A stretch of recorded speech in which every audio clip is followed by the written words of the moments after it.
Pois não, ministro Gilmar Mendes.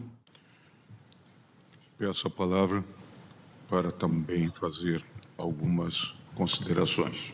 É com grande consternação, mas também com a serenidade que a gravidade do momento exige e com a firmeza que a defesa de nossas instituições impõe, que na condição de decano me dirijo a vossas excelências e ao povo brasileiro no dia de hoje. Nos últimos dias temos acompanhado com perplexidade uma escalada de ataques contra membros do Supremo Tribunal Federal e, assim, contra toda a Corte e contra todo o povo brasileiro, de forma agressiva e totalmente inusual. Tais medidas, motivadas por discordâncias de natureza política em relação à atuação jurisdicional do Supremo, demandam uma resposta à altura da dignidade da nossa Corte e da soberania do Estado brasileiro. Nesse sentido, venho manifestar meu mais veemente repúdio aos recentes atos de hostilidade unilateral, que desprezam os mais básicos deveres de civilidade e respeito mútuo que devem balizar as relações entre quaisquer indivíduos e organizações. Mas os fatos recentes se revelam ainda mais graves, porque decorreram de uma ação orquestrada de sabotagem contra o povo brasileiro, por parte de pessoas avessas à democracia, armadas com os mesmos radicalismos, desinformação e servilismo que vem caracterizando sua conduta já há alguns anos. Afinal, não é segredo para ninguém que os ataques à nossa soberania foram estimulados por radicais inconformados com a derrota do seu grupo político nas últimas eleições presidenciais. Entre eles, um deputado que, na linha de frente do entreguismo, fugiu do país para covardemente difundir aleivosias contra o Supremo Tribunal Federal num verdadeiro ato de lesa pátria. De um lado, estão os ataques feitos pela claque de apoiadores das lideranças políticas que são acusadas de uma tentativa de golpe de Estado após as eleições de 2022. À medida que testemunhas ouvidas em juízo confirmam fatos graves, como, por exemplo, a confissão de elaboração de um plano para assassinar juízes e autoridades, os ataques ao Supremo ganham mais intensidade. Tudo fruto de desespero daqueles que se veem às voltas com acusações graves e que, ao serem confrontados com elementos de prova comprometedores e incontestáveis, apelam a cantilenas de perseguição política e de afronta ao devido processo legal. O segundo foco de insatisfações, mais relacionado com interesses de grandes empresas de tecnologia, diz respeito ao processo em que o Supremo decidiu que as plataformas não podem se omitir, assim que sejam notificadas, no combate a crimes graves praticados por usuários nas redes sociais, como pedofilia, terrorismo e instigação ao suicídio. Não há nenhum fato real, concreto e individualizado que sinalize o menor desvio ou descuido do relator em relação ao devido processo legal, à ampla defesa e ao contraditório.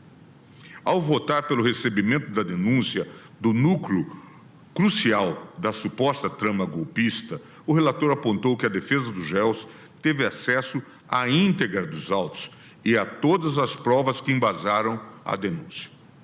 E mostrou que há registro oficial das inúmeras ocasiões em que os advogados manusearam os autos da ação penal e das investigações. Tais calúnias devem ser compreendidas pelo que verdadeiramente são: retórica política barata dos acusados e de seus asseclas para desacreditar o tribunal e tentar desviar o foco do debate público dos graves fatos que estão sendo revelados pelas testemunhas e pelas provas apresentadas pela Procuradoria-Geral da República. Não por outra razão, a cada testemunha que afirma ter presenciado uma reunião para discutir meios de interferir na Justiça Eleitoral e a cada mensagem de aplicativo que mostra os bastidores da trama golpista, os ataques contra o relator voltam a aparecer com mais força. Essa estratégia faz parte de um método que já é bastante conhecido por todos. Afinal, vivemos em tempos em que a verdade é frequentemente distorcida e a desinformação é usada como arma política. Neste cenário, é fundamental defendermos aqueles que, com coragem e retidão, enfrentam essas ameaças, mesmo quando isso implica suportar o peso de críticas injustas e ataques pessoais. No 8 de janeiro, em meio a cartazes espalhados pela capital federal e a materiais divulgados pelas redes sociais, incitando as Forças Armadas a atuarem para manter no poder o candidato derrotado nas eleições, uma turba insana rompeu barreiras de contenção montadas pela Polícia Militar perto da Catedral, marchou em direção às sedes dos três poderes e tomou os prédios públicos com violência. As imagens da destruição, truculência e incivilidade, amplamente divulgadas pela mídia nacional e internacional, provocam um sentimento de vergonha e indignação no povo brasileiro. É imperioso reafirmar a soberania nacional do Brasil. Somos uma nação dotada de um sistema jurídico robusto e independente, construído sobre os pilares da democracia e do Estado de Direito. Ataques à nossa atuação jurisdicional representam não apenas um desrespeito à nossa Corte, mas uma afronta à própria soberania de nosso país. Em um cenário global cada vez mais interconectado, o respeito mútuo entre as nações e a não ingerência em assuntos internos são princípios basilares da convivência pacífica e harmoniosa. É importante que fique claro. Esta mesma Corte, senhor presidente, não haverá de submeter-se agora e está preparada para enfrentar, uma vez mais e sempre, com altivez e resiliência, todas as ameaças, venham de onde vierem.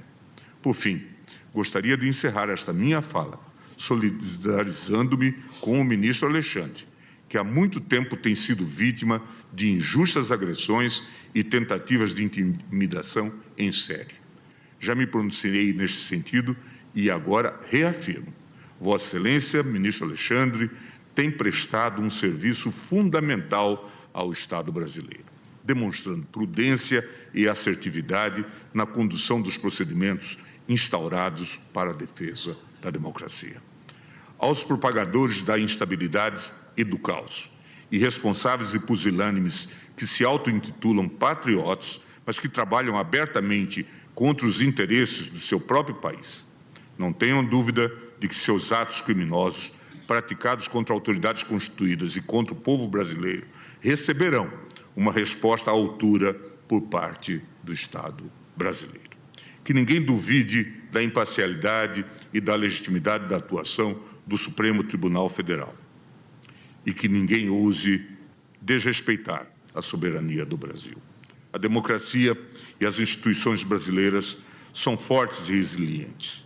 E é por isso, senhor presidente Barroso, senhor ministro Alexandre, senhores ministros, senhora ministra Carmen Lúcia, que o Supremo Tribunal Federal e o nosso Poder Judiciário permanecerão inabaláveis em sua missão de servir à Constituição e ao povo brasileiro. Muito obrigado.